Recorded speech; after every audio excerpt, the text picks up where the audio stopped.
Okay guys, so the fox is going to tell you something about the past of zoos. Humans have been keeping animals for at least 25,000 years. The first animals to ever live in captivity were pigeons, around 6,500 years ago in Iraq. The first zoo was in Egypt and consisted of 100 elephants, 70 felines and thousands of other mammals. Zoos have changed a lot since the first occurred. The best way to describe a zoo from the beginning is as a circus. The animals were only there to entertain people and they did not have any rights. They were trained to do tricks, and if they couldn't do tricks anymore, they also didn't matter. Now here is the panda. I'm going to tell you about the present situation about zoos. The mentality toward animals have improved very much. Unlike the past, present zoos are about education and conservation. Animals in zoos live a long and healthy life in which they will get everything they need. Some animals only live in zoos for a short time. However, if they cannot live in the wild, or if the animal is so endangered that there is no chance left for reproduction, they will stay in the zoo. Now the butterfly is going to tell you something about the future of zoos.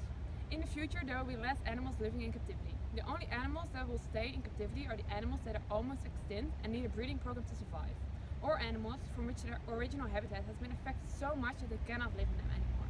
This can be, for example, by a fire or certain trees are taken down. This means that most zoos will disappear. The zoos that do survive will mainly focus on one category. For example, they will only keep big cats.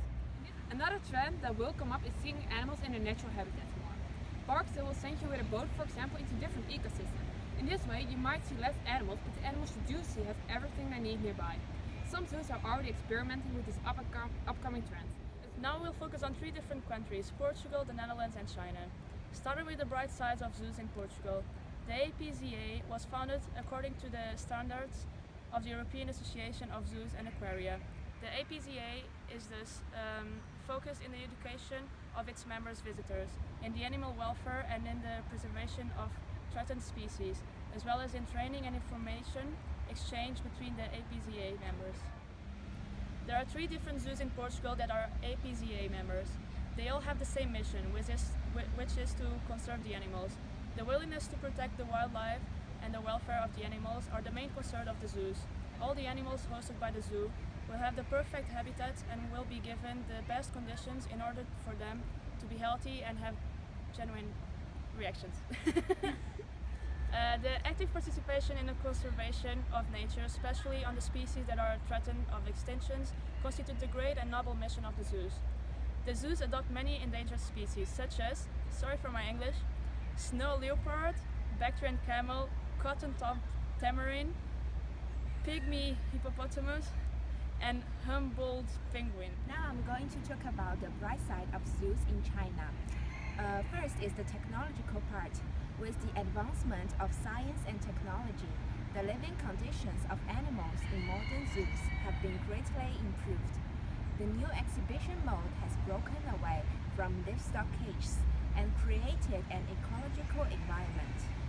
This ecological exhibition mode not only increases the interest of visitors, but also tames wild animals. The second one is the psychological part. Zoos play a positive role in satisfying tourists' psychology. They can not only make people feel relaxed, but also make them understand and cherish nature more deeply. Zoos provide visitors with a great deal of contact with wildlife, so as to enhance their understanding of the nature. I'm going to be talking about the bright side of zoos in the Netherlands. The Netherlands has over 30 zoos, from which all the big zoos belong to the Dutch Animal Park Association. This organization makes sure that all zoos take good care of the animals while still being fun to go to. Most zoos in the Netherlands are focused on breeding programs, because the Dutch government invested a lot of money in this 2 years ago. They are one of the leading countries in this. Therefore, they often get animals over from other countries to help support them. New rules are being reinstated every year. Cages need to be bigger and better. All animals need to be able to pick where they want to stay, inside or out, and how many privacy they want. There are many people who are against zoos, even though there are many laws and regulations that favor the animals. Seasonality is something that affects all outdoors activities. compared to the Netherlands and to China, Portugal does not feel such a big impact when it comes to low seasons. Winters in Portugal might be cold, but there are always a lot of people that are willing to go to the zoo. Besides this, during low seasons, the zoos do not close and the programs and demonstrations remain the same as in the high seasons.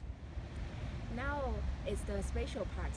Nowadays, with the increasingly tense land for urban construction, the zoo's geographical position is not conducive to the integration of urban resources. The introduction of new species in the zoo and the reproduction of animals make the number of animals increase continuously.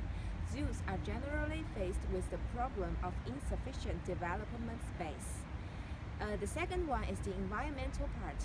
The animal living environment in zoos is difficult to get rid of the bondage of cage because of the characteristics of urban construction itself, especially in small and medium-sized zoos. The last one is similarity. All the activities provided by zoos in China are very similar.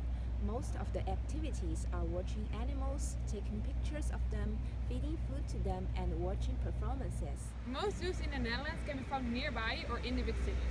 There's a lot to say about it. People say all the noise and pollution is bad for the animals. This is a subject that came into the new spotlight when a monkey called Bukido escaped in 2017 out of a zoo in Rotterdam. He attacked a woman. People thought this meant the animals were not happy in their cages and something had to be done about this. There's a free shuttle that will take the tourists from the city center to the zoo. The zoo organizes many events and many daily demonstrations and feats, such as wildlife demonstrations, Dolphins Bay, feeding the Asian lions, feeding the penguins, feeding the otters, and birds of prey demonstrations. They also have some attractions such as children's farms, reptile house, cable car, zoo train, and tropical greenhouses. Besides this, they also organize other activities such as school programs, birthday parties, wild Saturdays, environmental education workshops, and senior programs. Spring and autumn are usually the peak seasons, while summer and winter are low seasons. During the peak seasons, most animals in China are outdoor, but in the low seasons they are more likely to be indoors, especially like monkeys, lions, and tigers. Southern China's wildlife parks are doing better than northern China's. This is mainly because of the climate. Northern China has a cold winter and a long cold season.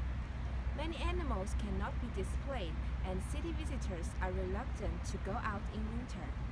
Besides, all the facilities will work as usual, but the opening time of zoos will also have some changes. One of the biggest problems from zoos in the Netherlands is seasonality.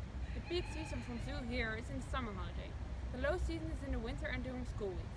In the peak season, extra activities are being planned to entertain the people. You have festivals, but also special night trips to the zoo. Most parks do not close during the low season. All animals still will be visible, facilities in the park do close, and less activities will be held. By closing off the facilities, they make sure that they do not use staff they do not need.